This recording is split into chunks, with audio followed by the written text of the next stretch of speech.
Turn your Bibles to 2 Corinthians chapter 8. 2 Corinthians chapter 8.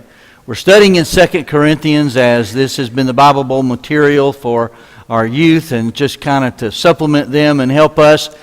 We've studied 1st and 2 Corinthians for many months now. Chapter 8. Chapters 8 and 9 go back to that giving, that collection for the poor saints at Jerusalem. In fact, I have in chapter 8, above verse 1, this heading, Encouragement to Give Generously. Now, if you were going to divide this up into sections, I think you could say verses 1 through 7 deals with the example of the Macedonians, and then as you get to verses 8 through 15, some motives for Christian giving, and then in verses 16, actually it goes on into the next chapter, delegates of the churches. Now, I'll admit, as I look at these three sections, the first two, to me, seem a bit more important or worthy of time, although it is worthy to notice the last section particularly, because there we would see an emphasis on being honorable in the Lord's sight and in the sight of men, that things are done open and above board. And if they're done the way it's described, there could be no accusations along the way. But going back to the beginning now, chapter 8, verse 1, he says, we want you to know, brothers, Corinthians, we want you to know about these brothers, about the grace that has been given among the churches of Macedonia. Well, now Corinth would be in Achaia. The churches of Macedonia, that would have been Philippi and Thessalonica and Berea.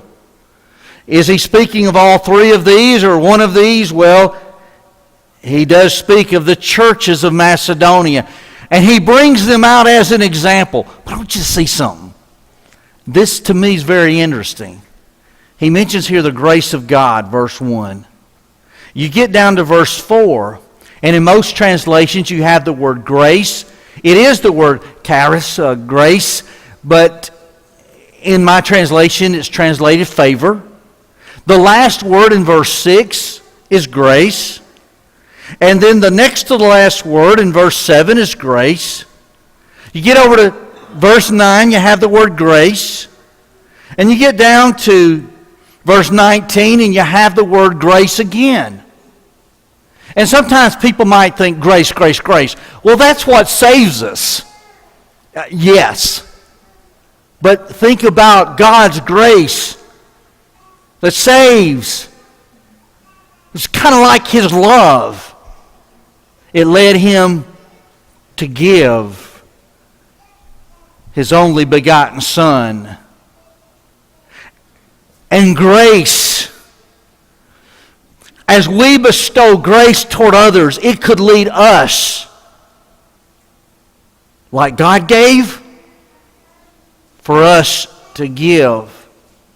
And so the majority of times you find the word grace in 2 Corinthians, right here in this chapter, dealing with the subject of giving. Now, doesn't that put a perspective on giving? It's like your way to be gracious. He says, I want you to know about these churches in Macedonia, Philippi, Thessalonica, Berea. It says in verse 2, for in a severe test of affliction. Well, with the church at Thessalonica, you can particularly read about affliction or persecution. 1 Thessalonians 1:6, chapter 2, verse 2, verse 14, chapter 3, verse 3.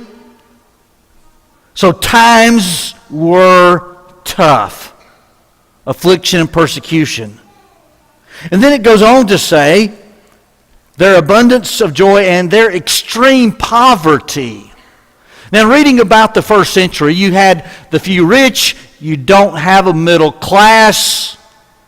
The majority of people are dirt poor.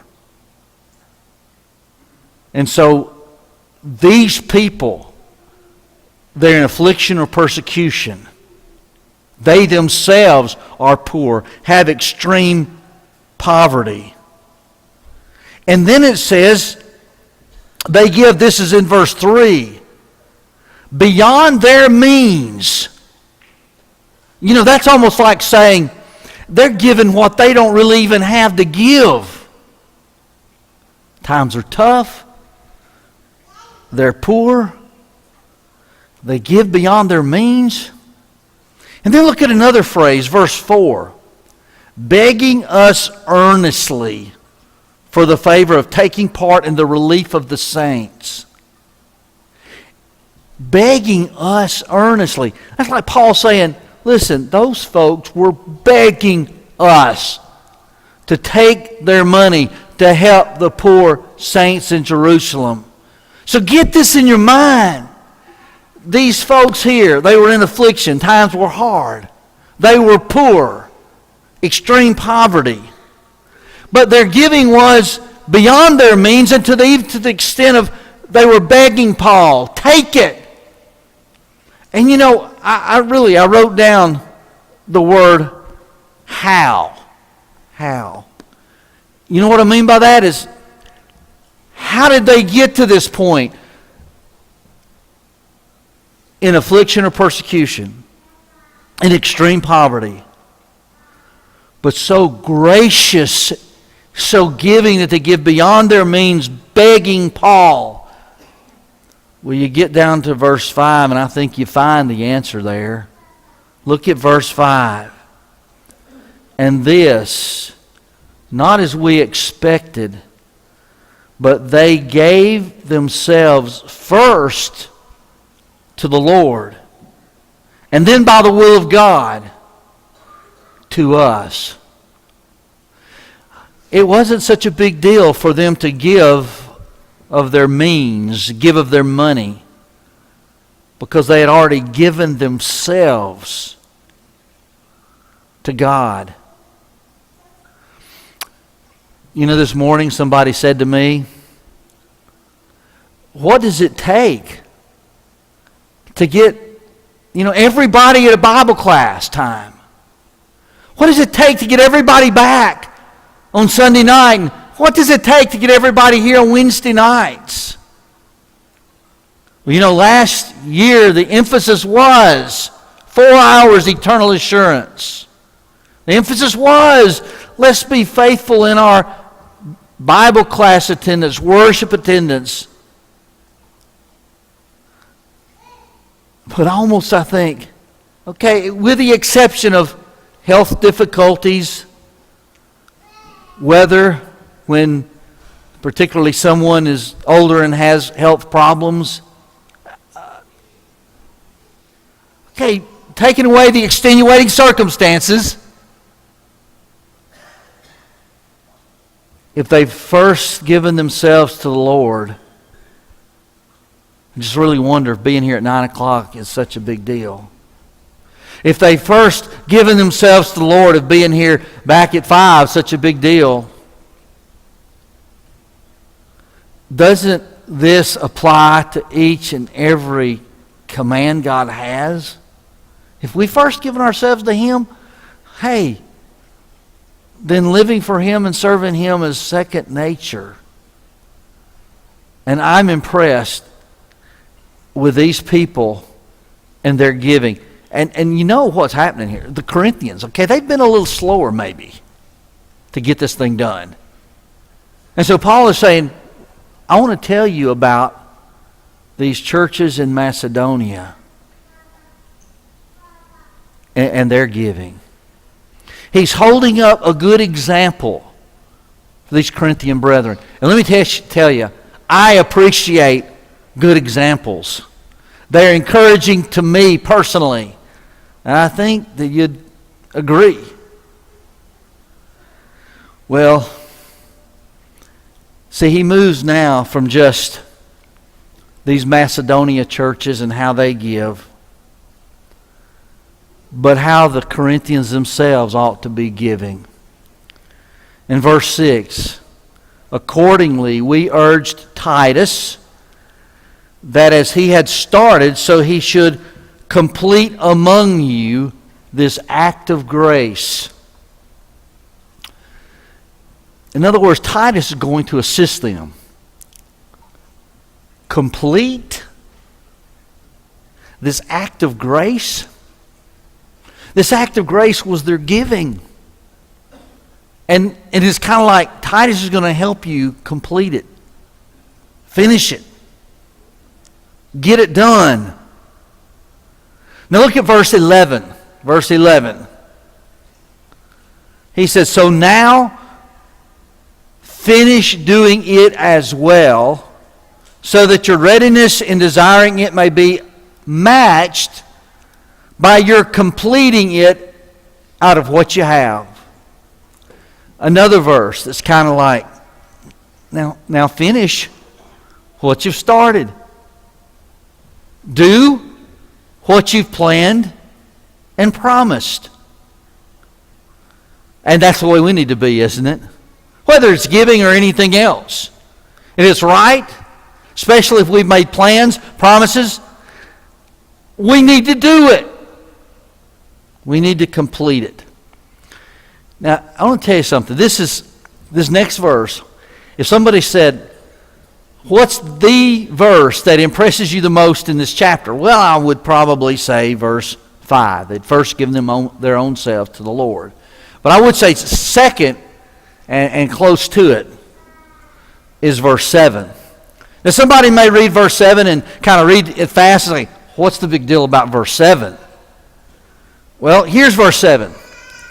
But as you excel in everything, in faith, in speech, in knowledge, in all earnestness, and in our love for you, now some translations, your love for us, see that you excel in this act of grace also. Now once again, the verse is in the context of giving when he says you excel. When he says you excel in this act of grace, in other words, you excel, you get it done with regards to this subject of giving. But I'm impressed how he starts out. Verse 7. But as you excel in everything. Wait a minute. Do you remember 1 Corinthians? Remember that letter? He couldn't even get out of the first chapter without calling attention to problems and needs that they had. The division that existed there at the church of Corinth. And the first 3 chapters dealing primarily with that. And he even gets to the point, he says, I couldn't talk to you as into spiritual, but as into carnal or worldly. Such an indictment. It's sad. And then you get over and read about the immorality in the church and how he has to direct the church about church discipline.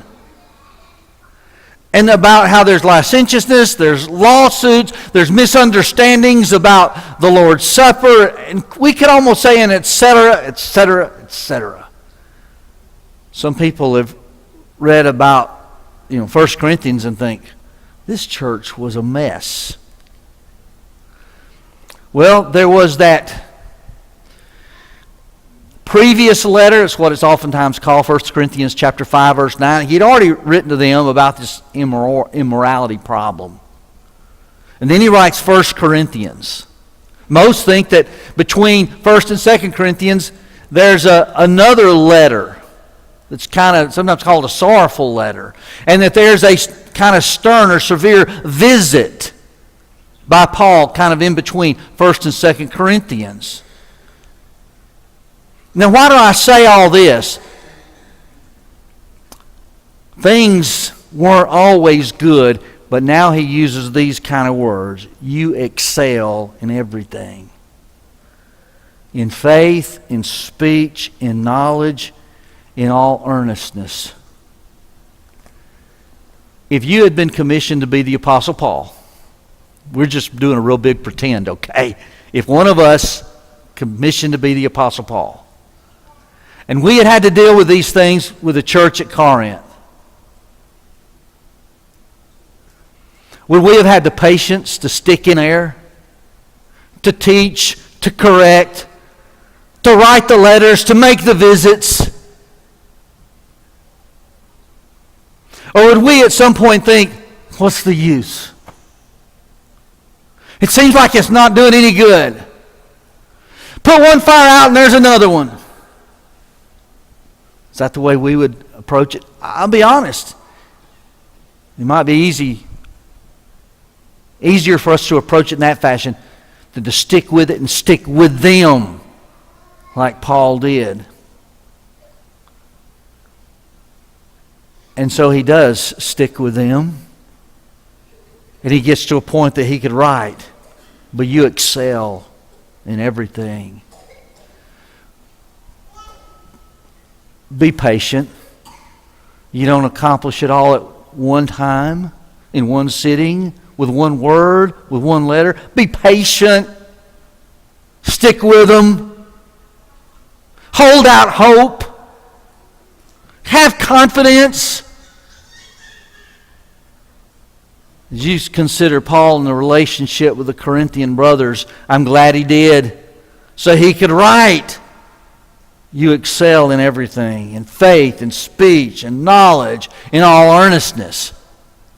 Now he's using this as the encouragement. Now get with it about the giving. Excel in this grace also. But I would think the Corinthian brothers had come a long way from that 1 Corinthians 5:9 letter alluded to, from 1 Corinthians, and etc. He says, look at that church in Macedonia. They gave you an example about giving. But you, Corinthians, you excel in everything else. Surely you will excel in this also. Then in verse 8, he says, I say this not as a command, but look at these words. To prove by the earnestness of others that your love is genuine. Now keep in mind, the subject is giving. He is saying that your love becomes proof that your love is genuine. Okay, now wives, don't pull this come Christmas. You know, how big that gift is the proof of your genuine love. No. Kids, don't pull that on your parents at Christmas. But yet it is interesting here. We don't usually think that way. Wait, our giving becomes proof of our love? I think it's becoming proof of their love for God, proof of their love for these poor saints at Jerusalem. And you know, this is not the only time he alludes to this idea within this chapter. Looking down at the closing verse, last verse in the chapter, verse 24. So give proof before the churches of your love and of our boasting about you to these men. Again, give proof before the churches of your love. Yes, our giving becomes proof of our love. Now verse 9. One of the most beautiful, beautiful verses about what Jesus has done. Again, right in the smack of the middle of the context of giving. For you know the grace of our Lord Jesus Christ, that though he was rich, yet for your sakes he became poor, so that you by his poverty might become rich. You know, verses 1 through 5, an incredible example of giving of the churches in Macedonia. But friends, it's not matched It's not matching at all the example of Jesus and what He gave. Though He was rich, God's Son, deity in heaven, yet for your sakes, it's for me, for you, He became poor. He came to this earth, incarnated into flesh, made in the likeness of man. And then if we kind of work through that, we get all the way down to the death on the cross. And the reason? So that you by His poverty might become rich. Look what Jesus has given for you. Corinthians, look what Jesus has given for you. It's proved His love. You prove your love by giving. Now verse 10, he says, "And in this matter I give my judgment. This benefits you, who a year ago started not only to do this work, but also to desire to do it." So, in other words, a year previous, they had made plans, they had the desire, they started to do it. Now verse 11, "So now finish the doing of it as well, so that your readiness in desiring it may be matched by the completing it of what you have." In other words, let's get it done. Let's get it done. Now I wrote down next to verses 12 through 14 some principles of giving. There's three main things. One thing I think you could say is according to what a person has. In other words, if a person doesn't have it, he can't give it. Now their giving was out, the churches of Macedonia, out of extreme poverty. But obviously, once again, had to have something to give anything. And so he lets them know, principles of giving. It's according to what you have, not according to what you don't have. A second principle in verse 13, it's a matter of fairness. In other words, that your abundance could help those who are lacking. And then the third thing is it's kind of a flip-flop on this. It's the last part of verse 14. It says that their abundance may supply your need, that there may be fairness. In other words, he is supposing to the point that it could be that one day the tables are turned, flipped, and Corinth, they're in dire straits. The disciples in Jerusalem, maybe they're doing better now. And now they send it back to help the Corinthians. So some principles of giving. And then verse 15 kind of concludes this section. "As it is written, whoever gathered much had nothing left over. Whoever gathered little had no lack." Now this was Exodus 16 verse 18, the quotation. And it's within that context of manna from heaven with the Israelites in the wilderness. So up to this point, look at the churches in Macedonia. What an example they are about giving. But you come to excel in so many things. I believe that you will excel in this giving too. It'll prove your love. It proved Jesus' love as through His poverty you became rich. And so what you've started to do and plan to do, complete it. Follow through with it. Get it done. Because it's from what you have. And it's fair, helping because you have it and they need. It's fair. And one day, you may need it and the tables would be turned.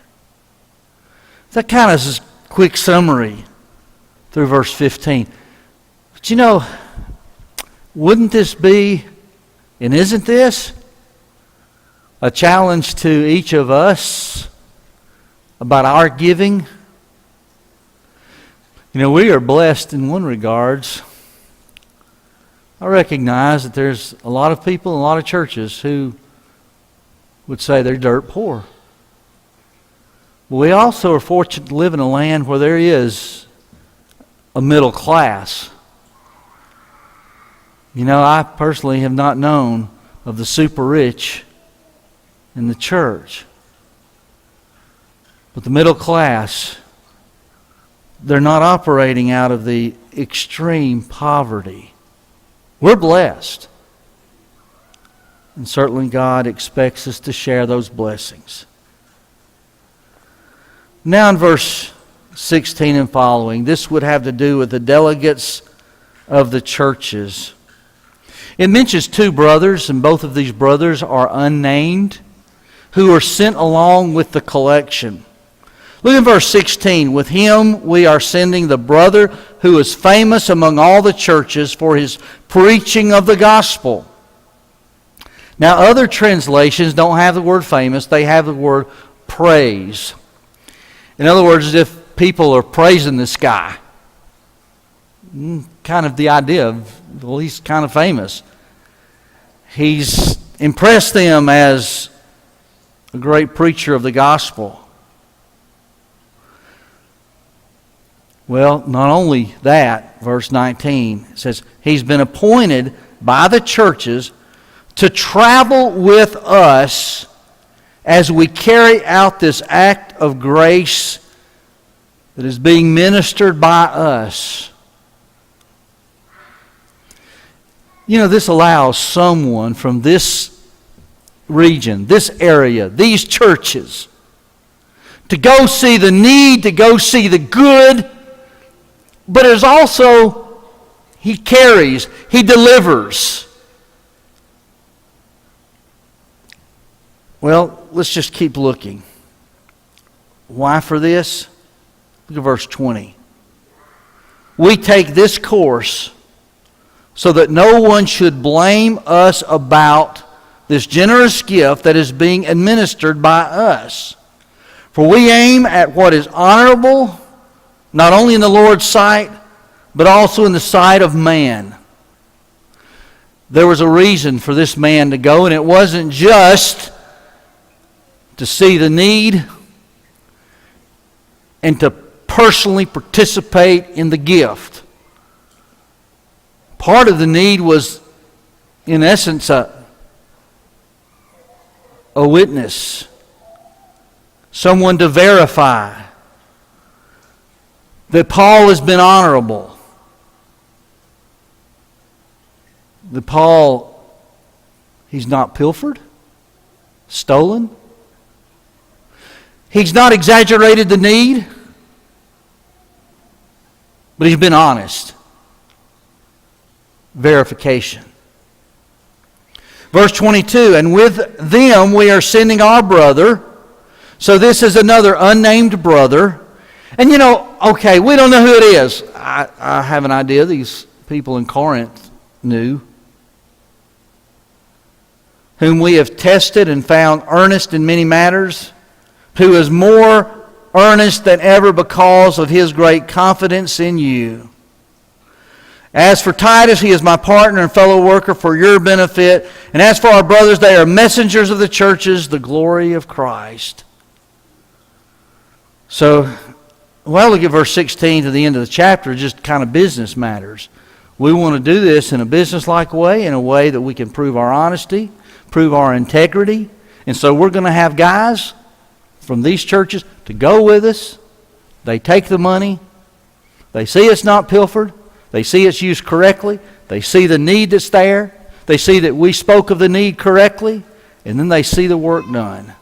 That's a good example for churches today too. So that things are open, honest, and above board. And that's chapter 8. I know somebody could look at that. It's just another chapter on giving. But I think it's pretty exciting. It's pretty exciting when you see that what happens when somebody first gives their own selves to the Lord. It's pretty exciting when you see the Apostle Paul stick with his church, teach them, visit them, write to them, and see them overcome so many of their problems to the point he says, you excel. This is exciting when we realize there's actually a way we can prove our love. Jesus proved it. As he gave himself, we prove it when we give. An exciting chapter.